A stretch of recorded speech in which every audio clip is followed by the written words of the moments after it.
The Egypt Game, Chapter 8, Prisoners of Fear. Elizabeth turned out to be just what the Egypt Game needed to make it perfect. Of course, she didn't have many ideas, but then she was younger and hadn't had a chance to learn much about ancient history. Besides, April and Melanie had almost more ideas than they could use anyway.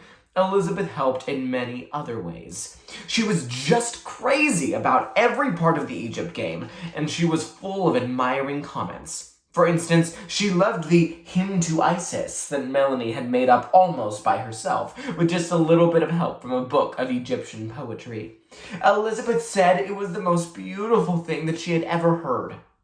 And for the first time she saw April do a ceremony for Set, she kept jumping up and down with half-scared excitement. For a few days, it was fun, just doing everything over for Elizabeth to appreciate. And after that, they got around to starting a new part of the game. In the new part, Marshall finally got to be the young pharaoh, Marshall Moses, again, and Elizabeth was the queen, Neferbeth. April and Melanie were priestesses. First, they were evil priestesses, leading Marshall Moses and Neferbeth into the clutches of the wicked Set. And then they were priestesses of Isis, coming to the rescue. This was about where they were in the game when something happened that almost put an end to the Egypt Game. And not to the Egypt Game alone, but to all the outdoor games in the whole neighborhood. On that particular afternoon, the girls had built a dungeon out of cardboard boxes in the corner of the storage yard. Elizabeth and Marshall were languishing in the dungeon, tied hand and foot, victims of the priests of Set. April and Melanie were creeping cautiously from pillar to pillar in the Temple of Evil, on their way to the rescue. Melanie was crouching behind an imaginary pillar when suddenly she straightened up and stood listening. In the dungeon, Elizabeth heard it too and quickly untied her bonds. April ran to help Marshall with this. They were really only kite string and knotted easily. From somewhere not too far away, perhaps the main alley behind the Casa Rosada, Mrs. Ross's voice was calling, "Melanie! Marshall! Melanie!" There was something about the tone of her voice that made Melanie's eyes widen with fear. "Something's wrong," she said. "It's too early," April nodded. "She never gets home this early."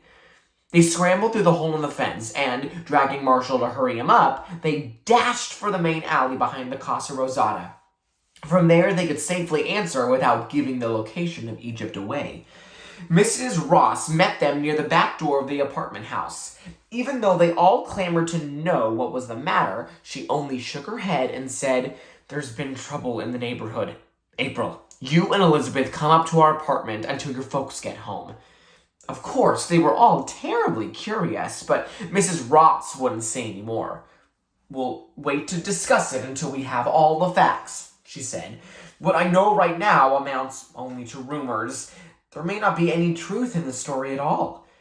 It occurred to all of them, though, that the rumors had been frightening enough to make Mrs. Ross cancel her after-school remedial reading class, which she almost never did, and come home early. And Melanie noticed a strangeness in her voice, and that her hand shook as she put milk and cookies on the table. It had to be something serious.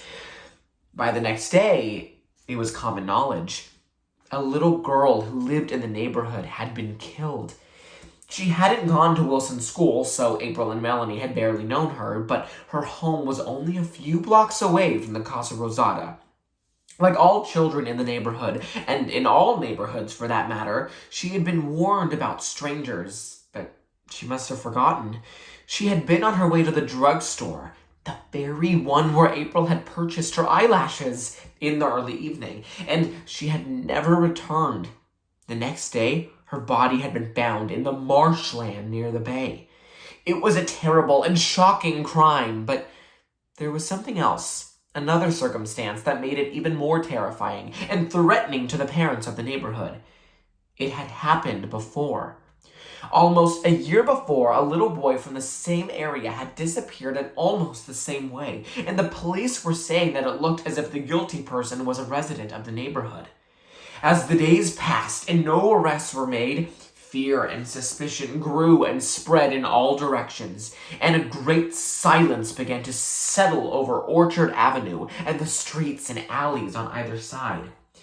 Twice a day, a few children could be seen walking to and from school, but they went quickly and in larger groups than usual. And many other parents arranged carpools, even for children who had only a few blocks to walk. Afternoon and weekends, which usually rang with a medley of shouts and laughter and pounding feet, dragged by in a strange, uneasy silence, broken only by the dull hum of traffic. But although fear made a great silence out of doors, inside the homes and stores and apartments, it had a different sound. It talked and it talked and it talked. For the boys and girls, talking was about all there was left to do, since nobody was being allowed to play outside. Lying across a bed or sitting on one of the Casa Rosado's little iron balconies, April and Melanie talked it over many times. Most of their special information, besides what they read in the papers, came from Mrs. Ross by way of Melanie. Caroline didn't seem to know how to talk about important or shocking things, and April wouldn't have asked her. "I wonder why anyone would do an awful thing like that," April asked one day while she and Melanie were sitting on the floor in Melanie's bedroom, looking through old magazines for new people for the Paper Families game. "On TV and in the movies, when somebody gets killed, it's usually because of money, or else revenge. But little kids don't have that much money, and there's all sorts of ways to get revenge on kids without doing a thing like that." Melanie looked at April curiously. She noticed before that April, in spite of her sophisticated ways, really didn't know much at all about certain kinds of things. The kinds of things parents tell their children when they're alone together, and other kids tell you they know really well. All April's information seemed to be the kind of things grown-ups let you overhear, and of course, nearly everything she could find in the children's part of libraries. "They do it because they're sick," Melanie answered. "Well, that's what my mom says. It's a sickness of the mind. They can't help themselves, so there's no use hating them.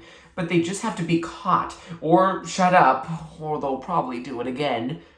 "But why can't they catch him if he's crazy? It seems to me that a crazy person wouldn't be hard to catch." "It's not like that," Melanie said.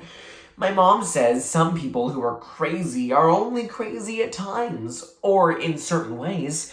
Most of the time they seem just like anybody. My mom says that's why kids have to be careful around all strangers, no matter if they seem as nice as anything." "Yeah," April said. "I guess that's right. You can usually tell about people if you watch them hard, but I guess you can't always. Hey, look, here's a mother who's just right for the haunted house family. Isn't she weird?" It wasn't only the boys and girls of Orchard Avenue who talked and talked. The grown-ups did too. Everybody had theories and opinions, and everyone had heard rumors they were eager to repeat. There was one rumor that was particularly persistent and particularly troublesome to the members of the Egypt game. It had to do with the professor. Someone had seen two policemen going into the professor's store on the morning after the little girl had disappeared. It looked as if he must be a suspect, at least. No one knew that the professor was guilty, but at the same time, no one knew anything about him that would make them believe he was innocent. There were other people in the neighborhood who were noted for their bad tempers or downright meanness, but their actions were predictable. For instance, you knew that Mrs. Harkness would call the police if you stepped on your lawn, and that at Schmidt's variety store you get cheated out of small change if you weren't careful. But how could anyone know what a person like the professor would do? Of course, he hadn't been arrested yet, but that might only mean that the police hadn't found the proof. Only the Egypt gang maintained that the professor was innocent. April said she was sure of it because of a feeling she had. As just about the only kid in the neighborhood who had actually talked to the professor, she felt she was entitled to have feelings about what he might do. Melanie and Elizabeth thought the professor was innocent because April did, and without really admitting it even to themselves, all three of them kept thinking he must be innocent because if he was guilty, the Egypt game was ruined forever.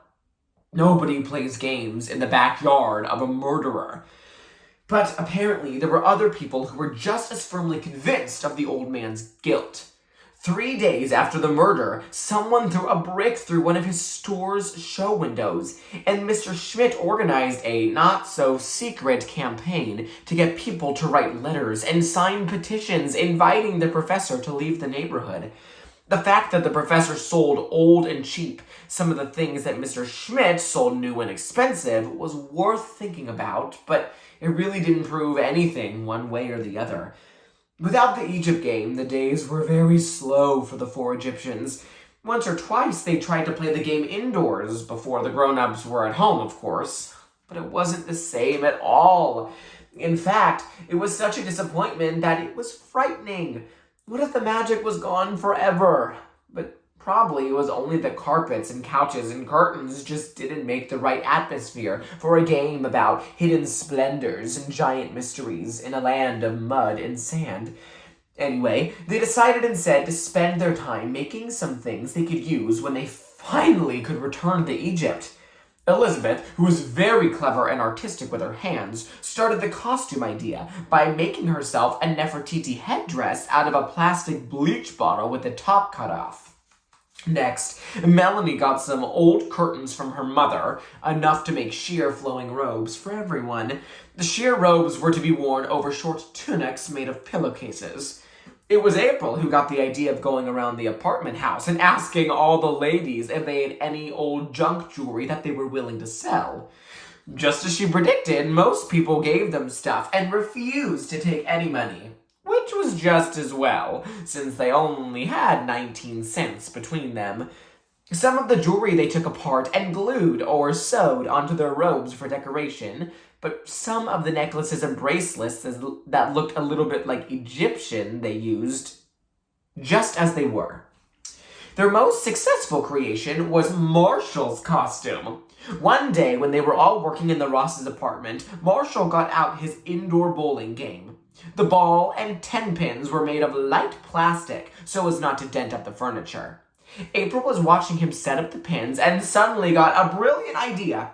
She went upstairs, got one of her Egypt books, showed the rest of them that the 10 pins were shaped exactly like the inner part of the double crown of Egypt. The outer part could be made of another bleach bottle.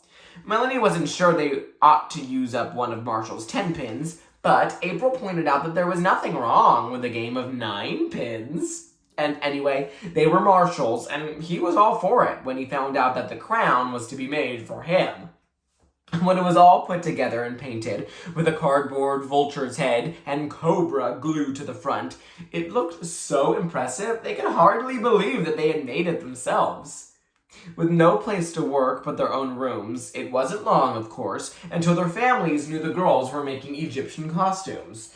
But, fortunately, a simple and logical explanation was handy. Halloween wasn't far away, and making costumes was a perfectly natural thing to be doing. As the days went by, the headlines about the terrible thing that happened near Orchard Avenue got smaller and smaller. The paper said the police were following up leads and investigating clues, but no arrests were made, and gradually people stopped talking about it so much. The professor still stubbornly opened his store every day, but now he had almost no local trade. The few people who had gone in now and then to look over his used merchandise department were staying away, and only an occasional out-of-town antique buyer was seen entertaining his store. People wondered how he managed to stay in business, and they wondered if he was really guilty, and they wondered, but wondering takes time. And most of the people of the neighborhood were hard-working people, and so they gradually began to forget. And very gradually, the children began to play out of doors again. But the Rosses and Mrs. Chung were frustratingly careful parents, and it looked as if they were going to be the very last ones to stop worrying. Of course, Caroline Hall hadn't given April permission to play outside either, but she didn't get home until 5:30. And April just might have been willing to do a little private forgetting on her own if she had had anyone to keep her company. But since Elizabeth and Melanie were stuck inside, April figured she might as well be too. The waiting was particularly hard on April because without the Egypt game to think about, it was more difficult to keep from thinking about other things. At first, it was the empty mailbox to try not to think about. Not a single letter from Dorothea for over a month. And then, at last, there was a letter, and even more to worry about. Dorothea was back in Hollywood. She must have gotten all of April's letters, but she didn't even mention the question that April asked in every one. Dorothea wrote about her tour, and about her new job in a nightclub, and about Nick, but she said nothing at all about April's coming home. As the days dragged by, the Egypt game grew more and more impatient. They knew that Egypt was waiting for them just as they had left it because several times they had been able to stop by on their way to school. They had had time to notice things, important things, like the fact that the crocodile stone seemed to have moved a tiny bit, a sure sign of its sinister power, and that the flowers on the altar of Nefertiti stayed fresh much longer than you'd expect, as in tribute to her beauty. But there was no time for a real game because Mrs. Ross had arranged for a neighbor lady who didn't work to make sure they arrived home safely and on time. So the days passed, and the Egyptian clothing grew fancier, and all sorts of new plans were made for the first time when they could return to Egypt.